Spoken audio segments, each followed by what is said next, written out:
I am Ryan Berry with the Garst Museum. I've got Steve Gruber here. He is a docent for the museum.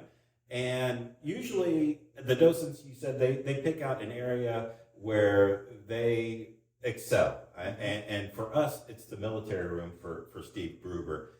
And this room is completely incredible. If you have not been to the Garst Museum lately, you need to get here and see what's in this room. It's not just Douglas Dickey. There's a whole lot more to see from the War of 1812 through the Gulf War and beyond. And we keep adding stuff here. So Steve, tell me about this room. What makes it stand out for you? Well, we call this the Keepers of Freedom Room, and obviously the people that serve our county and our country in the military need to be highlighted and remembered. That's the least we can do in respect of their service to the country. When we have young people come through, the fourth graders take school tours, I really want to emphasize to them as they look around that the price of freedom isn't free. And I keep coming back to that theme, that there was sacrifice. Some of these individuals that are showcased here on the second floor of the museum gave their lives in service to the country. Others, of course, served in a variety of different ways that required them to be out of the country and away from their family and their wives and children, etc. And so sacrifice is something that I think young people need to understand, that you can't have freedom in a country without those individuals who are willing to sacrifice of themselves and of their time, talent, and energies to protect the freedoms that we enjoy. What are when you come in here, the different exhibits that we have, what are you most drawn to? Well, my area, for myself personally, my own personal collection, is World War II. My father-in-law served in World War II in the Battle of the Bulge and received the Bronze Star. So my wife and I are particularly proud of his service to the country in World War II. But then my father also, just on the heels of World War II, served in Korea and was over there for a couple of years. Unfortunately, my father missed my coming into this world. My mother and I were here. He was in Korea. And so when he did get home from Korea, I was like, who's this guy? And it took a while of adjustment. But the idea that sometimes our service people are called upon to make those kind of sacrifices as well as blood sacrifice. So there is a lot of sacrifice in these rooms that we have here. But when people come in, Darke County has a long history. Of course, we know about Douglas Dickey and his Medal of Honor, and a lot of us know what he did in order to receive that. But we have other Medal of Honor winners that are represented in this room. But what do you think people would be most surprised about learning when they come in here about a Darke County native? You and I were talking about it. I've got my picks, but I want to know what you think your pick is. Well, obviously, those individuals who were in the military at a key point in American history would be ones that I would like to call attention to. One of those would be, as you've seen over here, Colonel Thornhill was pilot in command of Air Force One for President Lyndon Johnson, beginning with his inauguration as president on board his aircraft.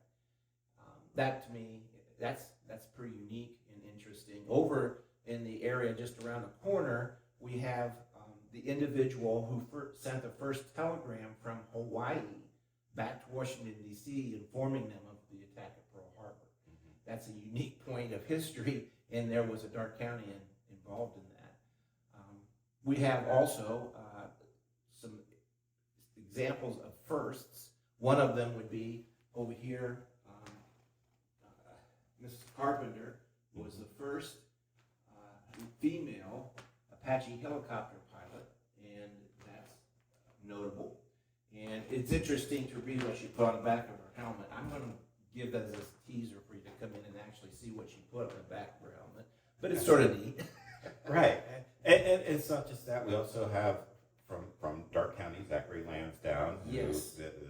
We have an exhibit on that as well. Yes. Just so much stuff. The uniforms that we have. They're not just from the newer ones. Talk about the oldest one that we have. The Second War for Independence, most often called the War of 1812, has significance for Greenville because at the end of the War of 1812 was the second Treaty of Greenville. There's a lot of folks who don't realize there's Treaty 1 that was 1795 that settled down the Indians for settlement of the Northwest Territory. But then at the end of War of 1812, there was a second treaty here. The Indians had chosen to side with the British. And so we had to once again get them calmed down so that they wouldn't continue to fight after the British had quit fighting. Right. And so we have actually two times that this place was a site of a treaty with the Native Americans. But the museum is proud to have one, if not the only, complete War of 1812 uniform. And it's incredibly valuable. I'm not going to share what the estimated price is. We want to try to keep that. So Exactly. And Civil War uniforms, World War I uniforms, yes. World War II uniforms, and the list just goes on and on what we have here. And I'm looking over here, we have an Air Force Academy uniform. What was it, Katie Hurley? Yes. And a Greenville grad. Yes. So Can I share about that? yeah, absolutely. Well, what makes that particularly exciting is because her brother's right over here in the Navy. He went to the Naval Academy. She went to the Air Force Academy. And they both were students at Greenville High School when I was there as a principal. And I was proud to recommend them, nominate them, get them through the process of being awarded those placements. But beyond that, at that time, of course, I had no idea that Mr. Hurley would move away and that my wife and I bought his house. So the bedrooms where they grew up are now part of our home on the second floor. Wow. So yeah, every branch of service is represented here. Yes. Army, Navy, Air Force, Marines, and Coast Guard as well. So yeah, again, this is such an incredible place to be. Veterans Day is right around the corner, and this needs to be a stop for anybody that wants to salute our veterans, that wants to know more about the veterans from Darke County. Absolutely.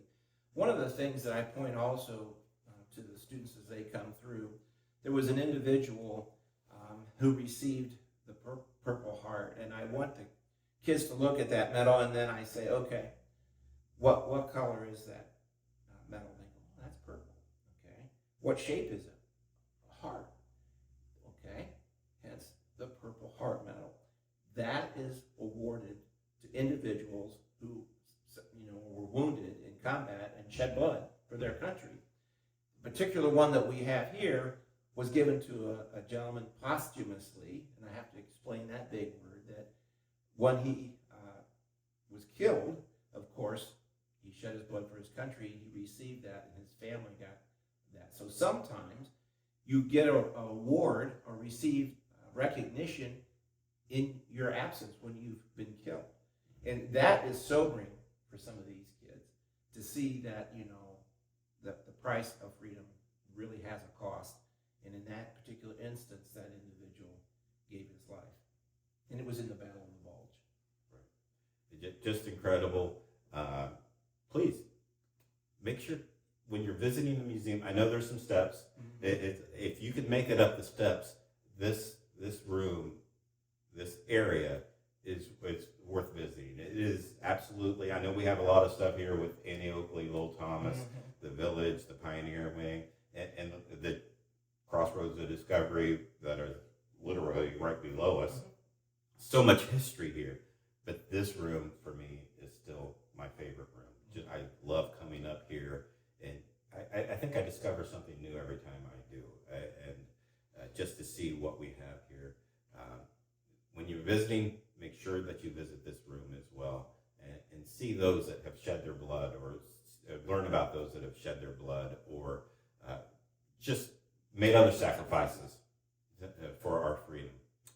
Until next time, I'm Ryan Barry. This is Steve Gruber, and join us here at the Garst Museum. Thank you. If I may, You may. mentioned something new. Yes. You said you see something new every time. Well, we do have something new. The 5 brothers from Longtown that served at the same time in World War II. And what stands out to me is that's incredible for a family to have 5 of their sons involved in World War II, serving their country at a time when Afro-Americans and black people didn't even have the right to vote. Mm-hmm. They were not allowed to go into public restrooms, Mm-hmm. public water fountains. But yet, they were willing to possibly sacrifice their lives for a country who was not treating them as well as they should have been treated. Exactly. That's a huge story, and I don't want people to miss that. Right.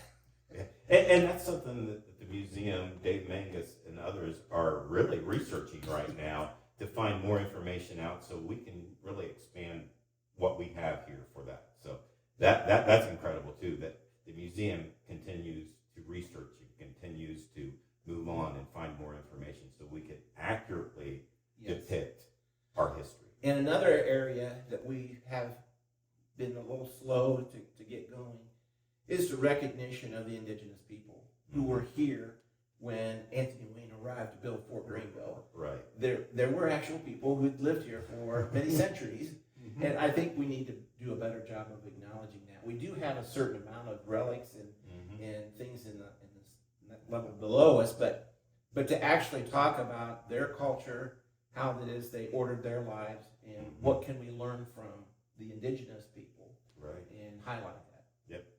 So a lot, like we said, a lot is going on here, and you can see it all when you come and visit the Garst Museum. Until next time, have a great day.